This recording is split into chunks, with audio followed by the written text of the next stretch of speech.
당신이 몰랐던 이야기, 오늘은 캥거루족에 대한 이야기입니다. 지금 이 영상을 보고 있는 여러분은 20대 또는 30대이신가요? 만약 아직 결혼을 하지 않았다면 혹시 어디에 살고 계신가요? 또는 누구의 돈으로 생활하고 계신가요? 현재 한국의 대부분의 청년 세대는 성인이 된 이후, 아니 30을 전후한 나이에도 부모님 집에 얹혀 살고 있습니다. 이른바 지각사회라고도 불리죠. 지각사회는 취직, 결혼, 출산 그리고 독립까지 늦어지는 것을 표현한 단어입니다. 다른 나라도 비슷한 상황 아니냐? 부모님 집에 얹혀 사는 20대의 비율은 81%로 OECD 국가 중 단연 1위를 달리고 있죠. 이 20대라는 게 아예 20대 초반도 아니고 만 25세를 기준으로 한 수치입니다. 20대 중후반의 80%라는 말이죠. 30대 초중반 캥거루족도 급증했습니다. 30대의 경우 통계가 2020년까지밖에 없는데 2020년 기준 30대 초중반 캥거루족은 53.1%였죠. 지금은 더 늘었거나 비슷할 테고요. 단지 얹혀 사는 게 다가 아닙니다. 2024년 4월 15일 채용 콘텐츠 플랫폼 캐치가 5일 동안 실시한 설문조사 결과에 따르면 설문조사에 응한 20대, 30대 1903명 중 77%가 부모님께 경제적으로 의존하고 있다고 답했죠. 심지어 따로 살더라도 부모에게 월세나 용돈 등을 받는다는 응답도 41%에 달했습니다. 즉 2030 세대 10명 중 7명 이상이 어떤 식으로든 부모의 경제적 도움을 받고 있다는 말이죠. 일단 캥거루족이 정확히 뭘까요? 캥거루족은 자립할 나이에 성인이 되어서도 독립적으로 살아가지 않고 부모에게 경제적으로 의존하는 사람을 뜻합니다.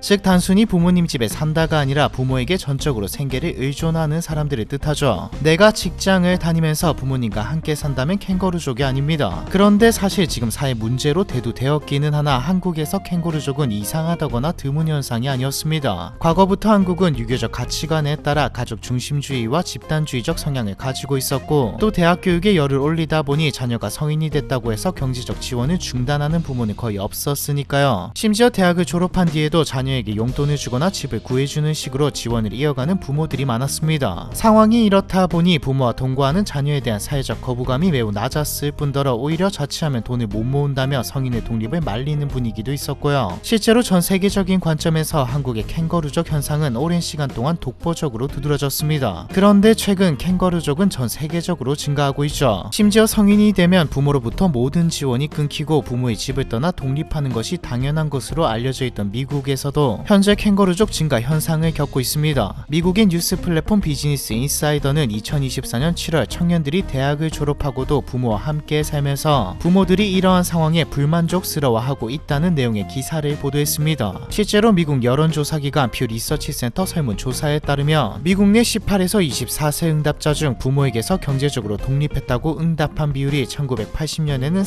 32%였으나 2023년에는 16%로 급락하였죠. 실제 미국 청년의 말을 들어보면 성인이 되면 독립해야 한다는 분위기가 이제는 많이 옅어진 듯 보입니다. 일례로 플로리다주 템파에 거주하는 24세 청년은 해당 지역의 평균 월세가 $2,000가 넘기 때문에 부모님의 집에서 함께 지내고 있는데, 보통 18에서 19세쯤 되면 독립해서 자신만의 삶을 살아야 한다는 말을 평생 들어왔지만 주변의 친구들을 보면 부모님과 함께 살지 않는 친구는 딱 한 명뿐이라고 말했습니다. 즉 성인이 된 자녀가 부모와 함께 사는 것이 부끄러운 일처럼 여겨지던 미국에서도 이제는 현실적으로 독립이 어려워진 것이죠. 미국뿐만이 아닙니다. 바로 윗동네인 캐나다 역시 1991년에는 20대의 32.1%만이 부모와 함께 살았는데 2021년에는 20에서 29세의 약 절반에 해당하는 45.8%가 부모와 함께 살았습니다. 이 밖에도 EU의 생활 및 근무 조건을 개선하기 위한 기관인 유로파운드의 분석에 따르면 2017년과 2022년 사이 스페인은 35에서 42%로, 아일랜드는 27%에서 40%로, 포르투갈은 41%에서 52%로 급증하였죠. 이를 통해 전 세계적으로 독립하지 않는 청년들이 매일 증가하고 있음을 알 수 있습니다. 그럼 다른 나라도, 심지어 미국도 증가하고 있고 지금 좀 심해졌다는 것이지 과거에도 캥거루족과 같은 현상이 있었는데 이게 왜 사회 문제냐? 사실 캥거루족 자체가 문제라고 보기는 어렵습니다. 캥거루족의 원인과 그리고 캥거루족이 무엇으로 이어지냐가 문제죠. 캥거루족이 잠깐의 과정이라면 20대 중후반의 일시적인 과정이라면 문제가 되지 않습니다. 그런데 한국은 극단적인 수준으로 심하기도 하고 여기다 원인도 심각한 데다 무엇으로 이어지냐, 즉 파생되는 문제도 너무 많거든요. 일각에서 부모 등골 빨아먹는 2030이라는 말까지 나오는 이유입니다. 하지만 동시에 이 말은 원인을 제대로 보지 않아서 나온 말이기도 하죠. 그럼 지금부터 원인이 뭔지 그리고 왜 무엇으로 이어지냐가 문제인지 본격적으로 시작해 볼까요? 일단 원인부터 보죠. 캥거루족 현상이 한국에서만 특히 두드러졌을 때는 문화적 정서적 요인을 생각해 볼 수 있지만 우리와 완전히 다른 문화권의 국가들까지 캥거루족이 증가하는 것을 보면 근본적인 원인은 따로 있다는 것을 유추해 볼 수 있습니다. 캥거루족은 독립을 안 한다기보단 못하고 있는 것이죠. 실제로 앞서 언급한 유로파운드 보고서는 부모와 함께 사는 젊은이의 절반이 1년 이내에 이사하고 싶어 하지만 28%만이 적극적으로 그렇게 할 계획이라고 밝혔습니다. 즉 많은 청년들이 독립을 원하지만 실현이 불가능했다는 것이죠. 이는 한국도 다르지 않고요. 독립을 하지 못하는 첫 번째 이유는 경제적인 이유입니다. 현재 한국이 좀 극단적이기는 하지만 전 세계는 도시 집중화, 인플레이션 그리고 자산 가격 상승을 겪어왔습니다. 쉽게 말하면 과거와 달리 성인이 되자마자 나가서 혼자 살만한 여건이 안 된다는 말이죠. OECD의 조사에 따르면 2015년부터 2024년 사이 미국의 주택 가격은 54%가 상승했고 중국은 32%가, 유럽연합에서는 평균적으로 약 15%가 상승했습니다.